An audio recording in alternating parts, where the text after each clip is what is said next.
কখনো কখনো এমনও বা মনে হয় যে আমার সত্যি কোনো দাম নেই, ভক্তর মতো সেজেছি।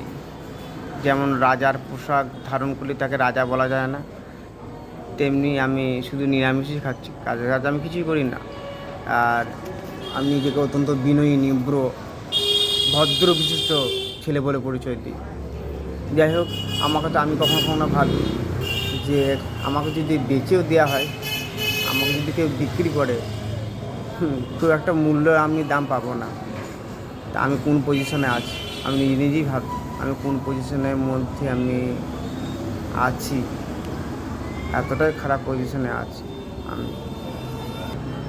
নিজের সম্মান তো ডুবাই দিয়েছি, এখন বাকি আছে আমার স্ত্রী, ছেলে, ওদের কমসে কম সম্মানটা উঁচু করার আমি চেষ্টা করি। যত যাই হোক না কেন, আমার দৃঢ় বিশ্বাস জগন্নাথের প্রতি, শ্রী নৃসিংহ ভগবানের প্রতি, যে আস্তে আস্তে এই সব বাঁধা বিপত্তি থেকে আমি উদ্ধার হবই, এবং শ্রীধাম মায়াপুরে থেকেই আমি সুন্দরভাবে কৃষ্ণ সংসার করব। আর হয়তো কয়েক মাসের মধ্যে অপেক্ষায় থাক।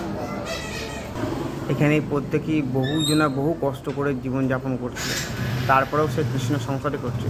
সুতরাং এটা আমাদের পরীক্ষা। আমার 1-2 মাস পরীক্ষা গেছে, হয়তো এখনও 2 মাস পরীক্ষা যাবে। তারপরেও ধৈর্য হারা চলবে না। ধৈর্য এবং সহ্য করে, সব কিছু সহ্য করে শ্রীধাম মায়াপুরে থেকে গণিতায় কৃপা নিয়ে আমাকে কৃষ্ণ সংসার করতেই হবে।